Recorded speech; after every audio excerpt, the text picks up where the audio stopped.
Erica and Sharon are sisters who began their grief journey in 2006 when Erica's 10-year-old son Austin drowned. Together, they participated in a grief education program, were so moved by this experience, they studied and became specialists so they could help the brokenhearted find recovery. In 2015, tragedy struck their family once again when Erica's oldest son, Donovan, was killed in a motorcycle accident. Erica and Sharon are committed to sharing their experiences of love, loss, and healing through this podcast. Now your grief specialists, Sharon and Erica. Hey friends, welcome back. You are listening to Healing Starts with the Heart with Sharon and Erica. I'm Sharon Brubaker, and here's my sister Erica. Good morning, everyone. Thank you so much for joining us for another fabulous episode of our podcast. I think with each episode, we're getting better and better at this, Sharon. I love the intros now. They have a little bit more energy. Hey, my friends, if you're listening to the show, there's a huge probability that your heart is broken. It could be from a death, either recent or long ago, or it could be that you just have a breakup of a romantic relationship, or a divorce, or you're going through foreclosure, or you just lost your job, or your pet just died. It could be from one of the 40 or more known losses that Erica and I know can cause a grieving experience in your heart. We are not here to tell you how you feel because we don't know. At best, Erica and I can share with you what it felt like when our broken hearts occurred. Right, Erica? That's right. And it was really, really hard in the beginning. We had no direction. We had no one to guide us. All we knew is that we were sad, we were hurting, we were lost. And if we can just be a guide for someone that's feeling those feelings, that's really what this show is about. Grief is a personal journey. And to allow someone like us onto that personal journey, especially when they don't know us, is really, they become the heroes, don't you think? Oh, yeah, because, like you said, they don't know us. We've obviously shared our stories all over social media and in this podcast, but they still, without meeting us face to face, they don't know. And even your journey and my journey, even though we've shared the same losses, have been totally different. Absolutely, absolutely. We're doing a special broadcast today, and we're talking about Daddy. Yes. That's what we called him. Our dad was Anthony Honore, and he was a huge in stature and in presence and in energy and everything father, right? Yes. And there are 5 of us. I know we've shared that before. We have one older brother, and I am the baby. I'm the favorite. So that was a great experience being his favorite daughter. She tried to slip that in there, but I'm not going to let it go. I definitely was the favorite. She was the troublemaker. So let's just leave it at that. So we're talking about coming upon Father's Day without your dad. And that's what this show is about today. We know so many of our grieving friends are going to be hitting Father's Day and their dad is not here. And this may be their first year, their second year, or their 10th year without their dad. And we want to be able to give them some energy. So let's start, Erica, with just describing who our dad was for us. He was amazing because he was so funny and he was very personable. I think everyone who met him really enjoyed spending time with him, unless you got him mad, because then he would send you running for the hills because, like you said, he was such a large man in stature and it had such a deep voice. When he started to yell, people in the neighborhood, I think, knees would start shaking because they didn't know what was going on, but they knew it wasn't good. I want to say something else. You and I had a different dad. Right. And what do I mean by that? There are 5 children. There are 5 children in our family, and I'm the oldest girl of the 5. And so there were 4 of us living our happy life until some accident happened and you came along. You mean the most amazing moment ever in 1972 when I came into this world. So when Erica was born, my brother was 12, I was 10, my sister was 9, and then the youngest was 7. So it's almost like it's really weird. It's like we all got one dad that was the disciplinarian, the very heavy voice, the making the rules and regulation, and you got the dad that was Whatever you want, honey. Oh, yeah. That's right. I got the teddy bear dad, which, I mean, I still got scary dad sometimes, but I was smart enough after seeing and hearing all of your stories to not make the same mistakes that you guys did. So I had more of the teddy bear dad than you guys did. So I also want to say that he was larger than life. The other thing that was so amazing about him is that each and every one of us, I mean, my heart is getting full as I talk about this right now, Erica. Each and every one of us had a friendship with him. He was our friend. He was our dad that was our friend. And we called him every day. Each and every one of us, like when he was retired, like he would get calls from all of us every single day. I would call him and I would talk about the news. Or I would just call to find out where was the best price on chicken, because he was always looking in those throwaway newspapers and the sale papers. Yes. And I would call him with stories about the boys, because he loved, oh my gosh, if there was one thing he loved more than me, it was his grandchildren and all of the grandchildren. Right. Particularly Austin. Yes. He had a special fondness for Austin because, like we've shared before, Austin was he was an old soul, and he and Daddy could communicate on a level like they were like peers. You know, Austin would talk like an old man. So they just really bonded. And so he loved to hear all the crazy antics that Austin would get in on a daily basis. He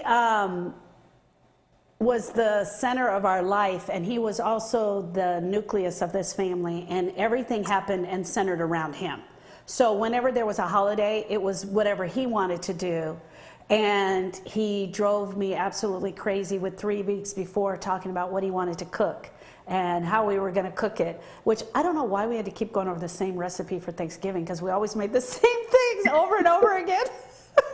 He loved Thanksgiving so much. That was one of the things, like that was his holiday. He was going to celebrate it in best way possible with way too much food. Yeah.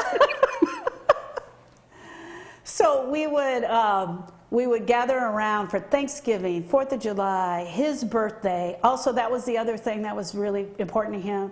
His birthday and Father's Day are in the same month. And so weeks before, he would be cutting pictures of things he wanted us to buy him out of the newspaper.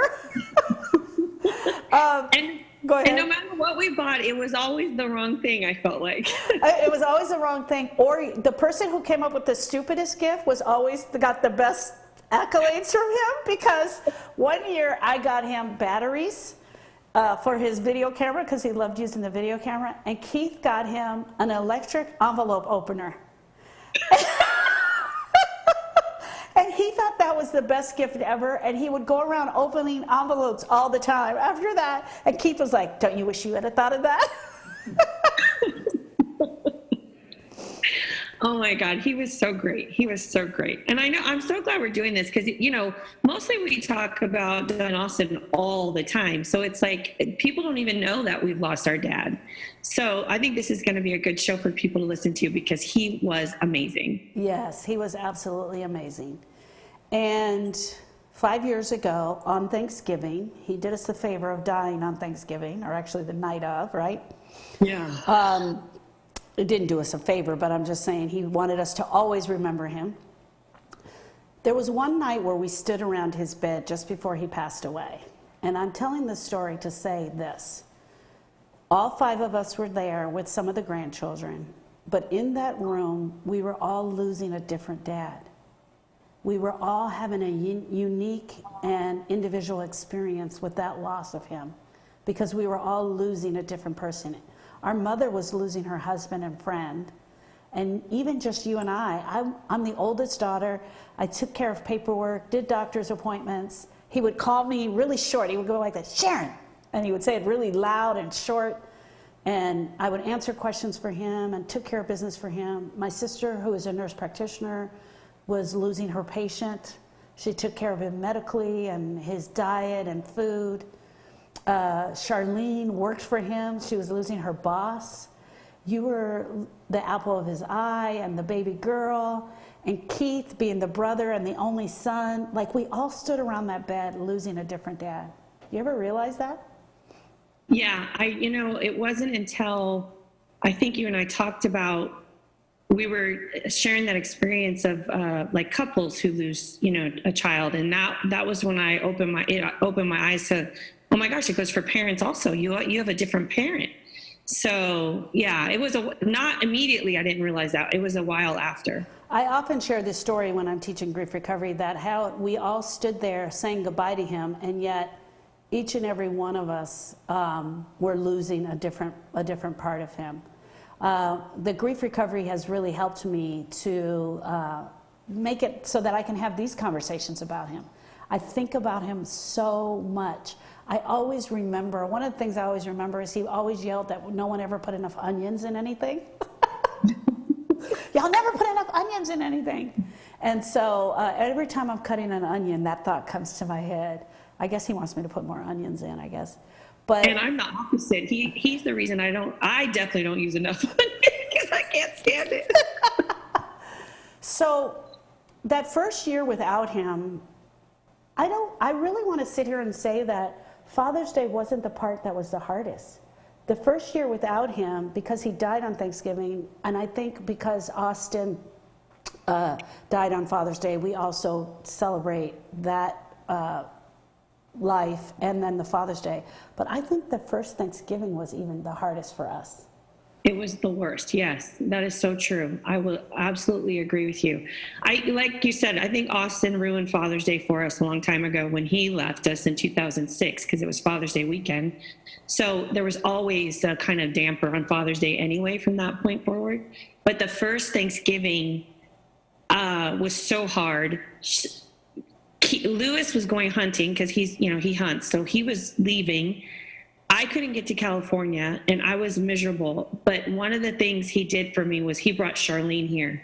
So Charlene came here for Thanksgiving so she and I could be together. And actually, it was me, Charlene, and Donovan. Yeah. We spent the whole time together and had the best time. And that was actually one of my favorite memories of having Donovan before he left, because we were together on Thanksgiving. One of the things that you and I talk about is, as you're going into that holiday, to have a plan of what you're going to do. And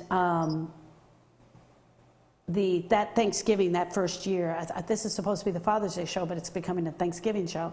That first year, Daddy always baked a turkey. We liked fried turkeys, and we never wanted him to bake a turkey, but he was always insisting that you had to bake this turkey because you needed to have sandwiches for the next day. You needed to have turkey meat for sandwiches for the next day. And so that very first year, I got up and I baked a turkey. And that's been a tradition I've kept for myself and for my family every year in honor of him. I just bake a turkey every year now, and I think it's so cool. Yeah, I was never a big part of the Thanksgiving meal prep. I was always the rolls, bring bread and drinks. So honestly, now that I started going to the deer lease with Lewis for that week, and there's been times where we just have leftover like roast sandwiches or something. We don't even have turkey, because for me, it was like the meal prep part wasn't so big, but for you, and then that's, something else. It's like you took something different away from him and learning about, how to keep the tradition of the turkey going. But I just took away the importance of knowing it doesn't matter where you are or what you're doing, it matters who you're with. Absolutely. So I just love to go be with Lewis now at the deer lease so that he and I could spend the time together. And that's something I took away from Daddy, because he just loved being around family. He loved deeply, and he loved family. Here was the other thing about my dad that I really loved, is that it didn't matter who you were. He was going to make you feel like you were the most important person in that room. And he always asked you stories about yourself, about your family, where you grew up. Like, he genuinely wanted to know who you were and what type of person you were. And that he made everyone feel comfortable, even in his huge stature. Lewis and I were just talking about this story the other day with Jordan, because he asked something about when I was a teenager and how grandfather was, if he was really hard on the guys. And I said, no, he was actually really nice, open and welcoming, until he got up to get that glass of water at 10 o'clock at night in his tight underwear, and then he'd scare the crap out of them because they got to see how really large he was. Yeah. But I think that was his signature move. Yeah, thank God he never did that to me. Oh my Oh gosh. my God, he did it to me all the time. Yeah. I hated it. Oh yeah, that was the joy of being the baby girl. So I think that we are definitely recovered. I did my grief work on my father while he was still alive. I did some grief work, and then I did some grief work after he passed away, which is really just the illness, and I grieved just the missing him part. And I think that made a huge difference for me in my life. And that made the difference of having him be so much alive for me to this day. Right. And I think that you and I are showing such a clear example of what we always are talking about is when you do the work and you do complete the relationship and you do feel that recovery component, we could sit here for hours and talk about him laughing and, not crying and not feeling, do we miss him? Absolutely. 100%. But we are carrying him in our hearts, and we are carrying him when we are working with the other people who are sad and brokenhearted, who have losses, but it's not breaking us down to share these stories. It doesn't break us down, but that doesn't mean we don't go there at moments. Tears may still come, and that's okay. That's absolutely okay. We're just in a different area and a different part of our life with him, which I think is so cool. Yeah. Which I think is so cool. If you had to give someone advice today that's going through Father's Day without their dad, what would you say to them? I would say, well, one, we've talked about it. Definitely have a plan. Be prepared. Don't let the day sneak up on you and wake up and you're not ready to face it. I think one of the things that we've been sharing about is people have to be an active participant in their grief. You have to be your own hero. No one else is going to be able to save you. You have to do the work to start saving yourself. So if you put that plan together and you're really prepared and you just find something special, like, for you, it's the Thanksgiving turkey. Find something special that that your dad loved and honor them in that way. What's about, Erica, when you didn't have a great relationship with your dad? That happens too. That happens a lot. Yeah. What happens when you come on Father's Day, but yet your relationship with your dad may be gone and your relationship with him wasn't that great? What do you say to that? What do we say to that person?